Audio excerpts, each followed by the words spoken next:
Saya Rifa Salsabila dari KPI 2E. Di sini saya akan membahas salah satu teori komunikasi massa, yakni teori kultivasi. Peristiwa pembegalan yang terekam CCTV ini terjadi di persimpangan kampus USU Medan pada Jumat dini hari. Diri dipepet para pelaku. Salah seorang pelaku kemudian mendorong korban hingga terjatuh tepat di depan sebuah toko percetakan. Korban sempat mencoba melawan, namun pelaku mengancam korban dengan senjata tajam lalu kabur membawa motor. Berbekal rekaman CCTV milik toko Sabtu siang kasus. Nah, kemudian muncullah berita di mana beberapa orang itu takut keluar rumah setelah melihat berita yang sudah viral di media sosial, seperti berita tadi. Nah, di sini saya akan bahas tentang komunikasi massa, yakni teori kultivasi. Teori kultivasi adalah teori komunikasi massa yang dikembangkan oleh Gerd Gabner pada tahun 1960-an. Teori ini menjelaskan bahwa setiap media itu memiliki kemampuan untuk membentuk cara pandang seseorang terhadap realitas sosial. Gampangnya gini, kalau kita terus-menerus terpapar jenis konten yang sama, lama-lama kita akan menganggap apa yang sering muncul di media itu sebagai kenyataan yang sebenarnya. Awalnya, teori ini digunakan untuk meneliti televisi, karena Gabner menemukan bahwa orang yang sering menonton televisi, terutama tayangan yang banyak menampilkan kekerasan, cenderung percaya bahwa dunia nyata itu lebih berbahaya dibandingkan kenyataan yang sesungguhnya. Nah, media, terutama TV pada zaman itu, secara perlahan tapi pasti, itu bakal menanamkan cara tertentu tentang dunia ke otak kita, yang dimana prosesnya itu halus banget, sampai-sampai kita nggak sadar dan menganggap apa yang kita lihat di video, ya itulah kenyataannya. Nah, menurut teori ini, media itu ibarat seperti menanam benih atau bahasa ilmiahnya dikultivasi oleh media. Nah, emang bagaimana sih media menanam pikiran di otak kita?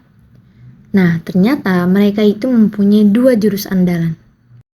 Yang pertama ada mainstreaming.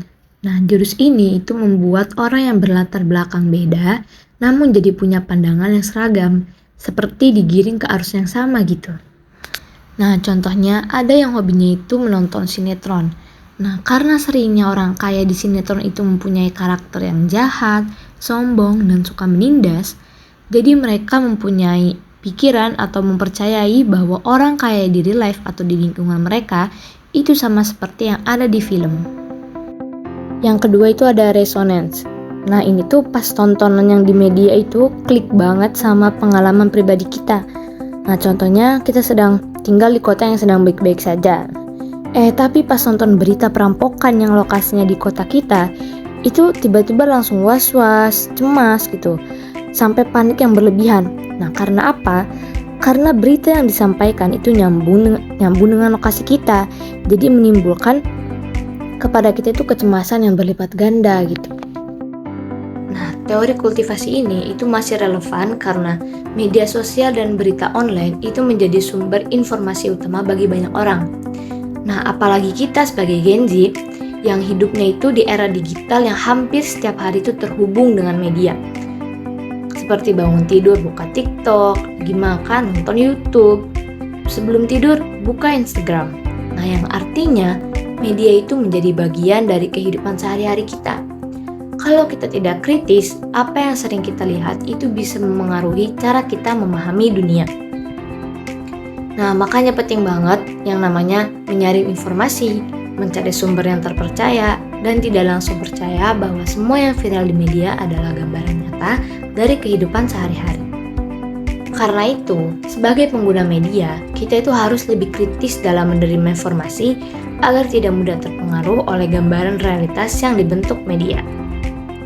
Nah, setelah tahu tentang teori kultivasi, coba deh perhatikan FYP kalian. Kira-kira konten apa yang paling sering muncul dan apakah itu pernah mengaruhi cara kalian melihat dunia?